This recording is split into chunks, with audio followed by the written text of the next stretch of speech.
Alors un du matin midi pour le reste du rétro de samedi. Alors j'espère que je vais pas faire de boulettes parce que des personnes m'avaient demandé des prix. Malheureusement j'ai perdu des messages pour certains produits. Donc voilà ce qui reste donc en petits produits rétro. Donc surtout Sega pour une fois, ça me fait plaisir. Et ouais, je suis pour Sega, c'est chiant. Les gens sont plutôt Nintendo. Et oui, je n'ai jamais fini un Mario. Donc on a un petit Merx en loose à 7 €. Un petit peu Nintendo quand même avec un Mario All-Star à 15 €. Il y a des voitures qui passent derrière, désolé, ça fait peut-être un petit peu de bruit. Un Killer Instinct complet, donc voilà, 30 €. Stuck. Un Turok N64, pas complet. De souvenirs, il manque la cale, donc qui est à 20 €. Et là on passe donc du coup sur du Sega. Donc on a du Super Baseball complet à 20 €. On a un petit peu de Master avec du Shinobi complet aussi à 10 €. Du Sonic Spinball complet aussi à 15 € sur MD. Un petit Pitfall, même chose complet à 15 €. Voilà. Un Super Street 2 sans notice, donc qui est à 20 €. On a un Fantastic Daisy, donc ça c'est du bon petit jeu de plateforme, plutôt sympa et assez rigolo quoi, dans l'ensemble. Qui est lui complet, je ne sais plus qui est complet, et qui est à 20 €. Voilà, on a alors pour moi des meilleurs jeux de la MD à l'époque où je me suis éclaté des heures et des heures avec Rocket Knight Adventure qui est sans notice, qui est à 25 €. On a 25 € aussi Empire of Steel, pareil pour celui-ci qui est complet de chez complet, donc toujours sur MD.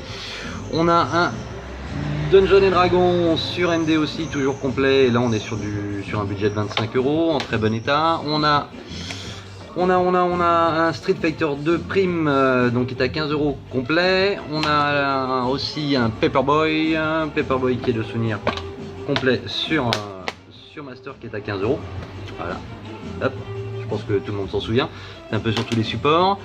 Un grand classique avec un petit Sonic 2 complet aussi, donc à 10 € sur Master, donc sans notice, mais plutôt aussi un bon titre.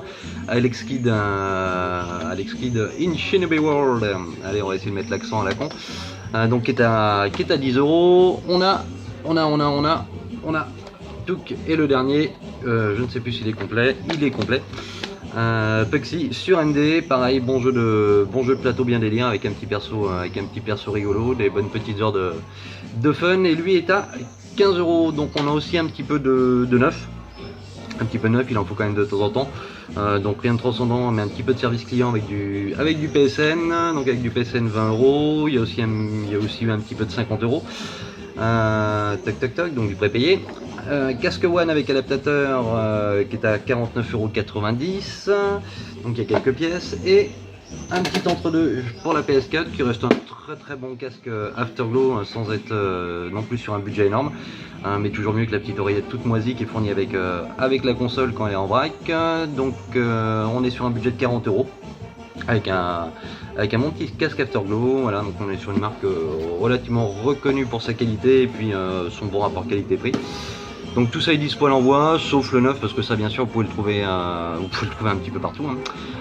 Chez moi, chez mes concurrents ou autres, mais que ce soit l'un ou l'autre, on est vraiment sur de la bonne cam, donc n'hésitez pas, c'est des produits qui sont pas forcément très chers et qui vous me permettre d'avoir une très bonne qualité. Donc tous les jeux rétro sont bien sûr disponibles à l'envoi ou en magasin. Je vous ai donné les prix, vous connaissez la manip. Je vous souhaite une bonne fin de journée, un bon jeu et à très bientôt. Ciao.